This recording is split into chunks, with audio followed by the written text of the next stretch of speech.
I can't sit down and try to argue it with you because, for one, I'm probably not going to be able to keep your attention unless I take one of my titties out, and that might keep your attention for a couple minutes, and then you're going to get distracted by something shiny or Sesame Street's going to come on.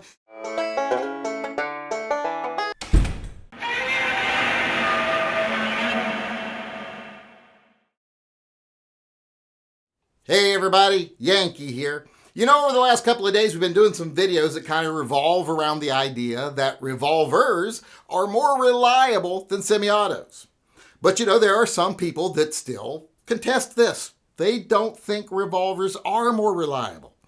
And I started trying to see things from their perspective and figure out, why do they not think revolvers are more reliable than semi-autos? What makes them reject that premise? And I've actually kind of figured out what I think the problem is.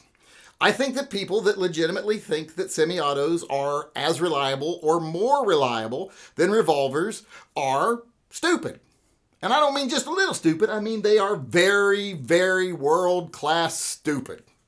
I mean, they should be tested because the government will probably send them a monthly check. And they're missing out on that right now. So they should, like I said, go get the test done, get that free money. Because they are classically stupid. Because you'd have to be to not understand that revolvers are more reliable than semi-autos. Now, that might be a little harsh to say that about everybody. I also think that there's some people that are just easily swayed by bad arguments, and they're also really bad at math. They don't understand scale or perspective or any of those things.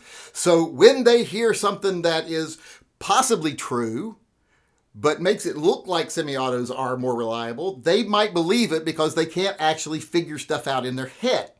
And the most common argument that causes this is when people say, you know, there's two types of failures, catastrophic and correctable. Correctable means you can fix it right there and keep firing. Catastrophic means you're not firing that again today, unless you've got some tools with you to fix it. And some people will say that semi-autos are more reliable than revolvers because they have less failures that are catastrophic compared to their correctable failures. They have more correctable failures than they do catastrophic. Whereas revolvers, they have more catastrophic failures than they do correctable ones. And that sounds bad. But like I said, if you can do math and you understand scale, it's not bad. Because if you look at a revolver and a semi-auto, and you look at the number of correctable failures a semi-auto has, you know, there's a lot of potential for correctable failures in a semi-auto that really don't exist in a revolver. So it doesn't have a whole lot of correctable failures. They are right about that there. They're also right, if you look at catastrophic failures, that revolvers might have twice as many catastrophic failures as they do correctable ones. And that sounds bad. Makes it sound like, oh my God, can't trust a revolver. But if you actually can do math, you'll say, well, yeah, but since the semi-automatic has far more correctable ones, they can have 3 times as many failures, catastrophic failures, as revolvers have, but it still will be a smaller percentage of their failures. So when they fail, it's more often correctable. When revolvers fail, it's more often catastrophic. That argument can be made, and mathematically, that's correct. But until you put both numbers in perspective with each other, it's kind of misleading because the revolver is still more reliable. Overall, it has far less failures, including catastrophic failures. Has less catastrophic failures and far less correctable failures. That means it's more reliable. But some people are bad at math and can't figure that out. But when you explain it to them, I think most people will get it. Anecdotes are another thing that does this for a lot of people.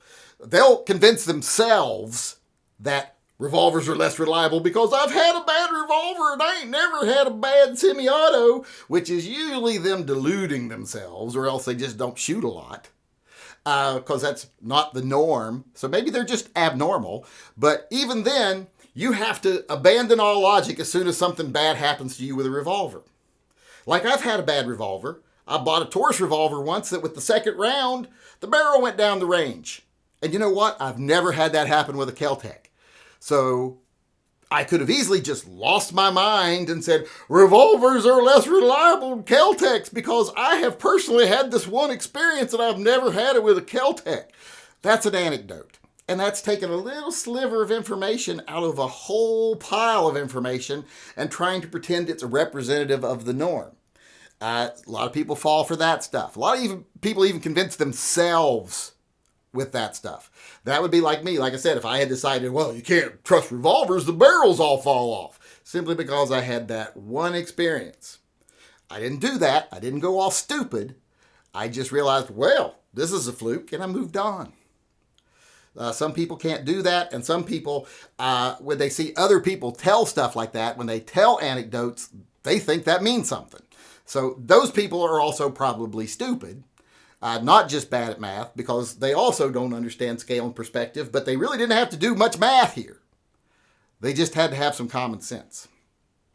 Now, even though, like I said, you explain this to most people, there will be still some people out there that say, semi-autos don't fail more. Your whole premise is that they fail more. They don't. Well, they most definitely do. There's just no questioning that. Saying that that's not true is just showing a distinct lack of knowledge when it comes to handguns, engineering, physics, etc. Like I said, semi-automatics are far more complex. They do more things. When you pull the trigger on a revolver, that trigger has to move that hammer. It has to advance that cylinder. It locks that cylinder. It releases that hammer. That hammer falls, strikes the firing pin, fires the round.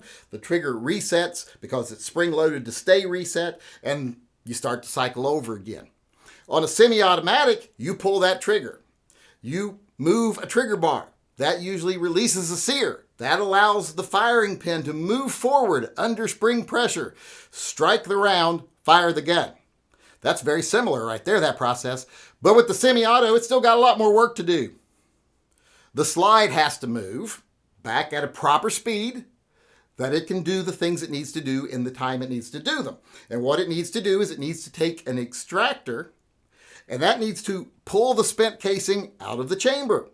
And then the ejector has to eject that out of the chamber in a manner that it doesn't interfere with the movement of the slide. And then once the slide has gone all the way to the back, it has to come back forward, forcing a round out of the magazine at the proper angle and then into the chamber properly. And then it has to seat properly. And then it has to reset the striker, reset the sear, and reset the trigger. So it has to do a lot more things. And when you have to do a lot more things, there's just a lot more potential for problems. And you might say, well, these are correctable problems mostly. There's not really more calls here to worry about catastrophic failures. Well, yeah, there is, simply because of the way they're built and because it has to do more things. If you look at both of them taken down, if you look at like a Ruger GP100 here, and you look at the potential points of failure, you're probably going to be looking at things like the hand. The hand is the most common thing that goes bad on a revolver, but it doesn't go bad right away unless it somehow breaks the tip off, which I have seen happen in cheap revolvers. So that can be a catastrophic failure, but not likely to be, because you usually will notice when your hand's going bad because your timing will start to be off. Not going to be a sudden thing, so maintenance should be able to prevent that. Another issue you could possibly have would be the cylinder stop. Now, cylinder stops seldom go bad. They're a very simple mechanism. If they do go bad, it's the spring. And once again, maintenance can handle that, because all guns have springs, but springs don't tend to go bad suddenly. If you maintain your springs, replace your springs, you'll probably never have that problem. You'll probably never have a problem with a cylinder stop. And whether your revolver has a strut and a spring or a leaf spring, if you maintain that properly, you'll probably never have an issue with that. Not anything I would worry about. And as far as the mechanical trigger and hammer working together, well, they're two big solid pieces that interlock. There's not a lot of cheap parts. It's mostly big, thick chunks of steel that are in a channel and can't go anywhere else, working directly in tandem with each other, one touching the other. So not usually any failures there. Now, you could have a firing pin issue. Maybe your firing pin gets broken or stuck because of goop getting in it. Well, once again, that's a maintenance issue, unless it breaks. Now, that's something that would be a catastrophic failure. If your firing pin breaks on your gun, you're done for the day. And that can happen on a revolver. It's rare, but it can happen. Now, you could possibly have some problems with the sear on the trigger.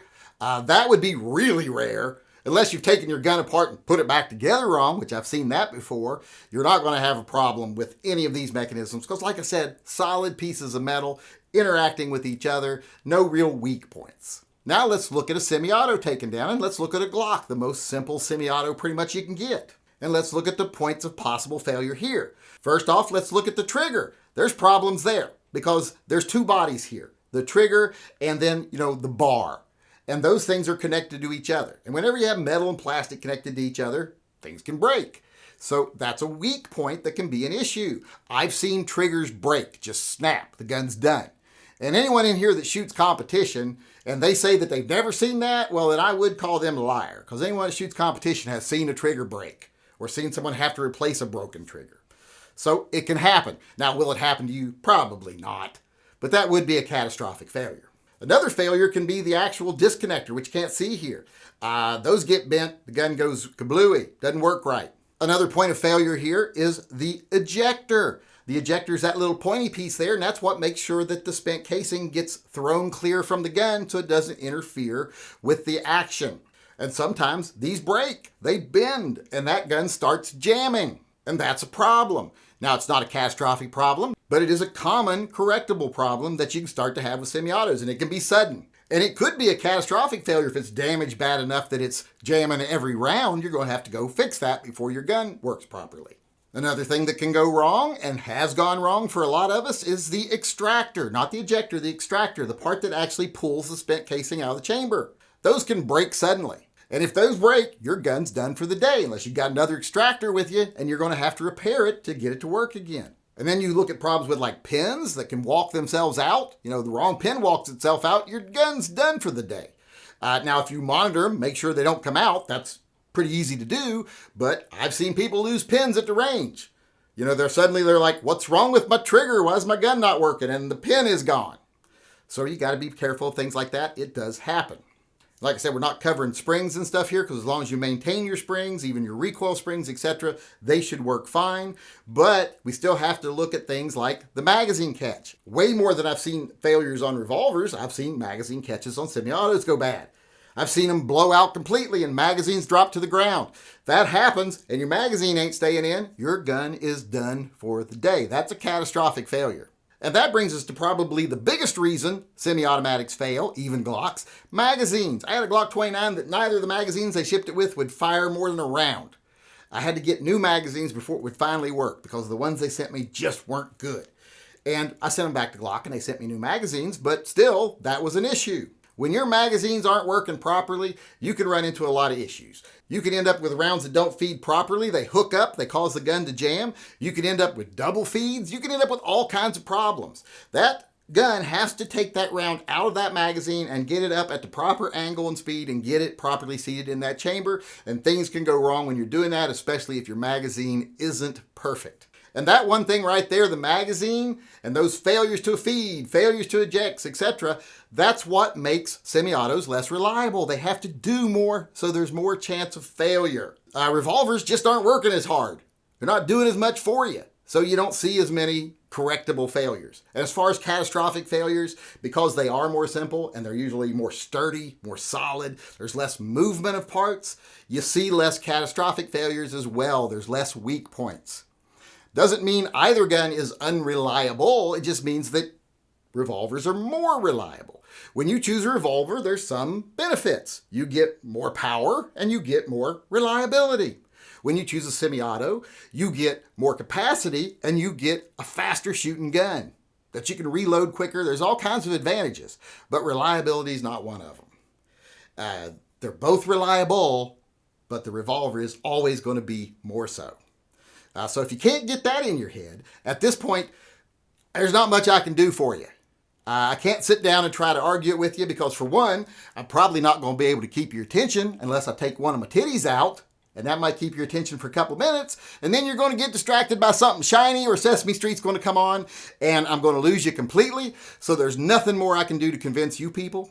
But anybody else out there that thinks that I'm wrong, feel free to come on my live chat. We do them every night at 6 p.m. And I would gladly discuss this with you. So feel free to come in. The rest of you, like I said, have fun eating your crayons.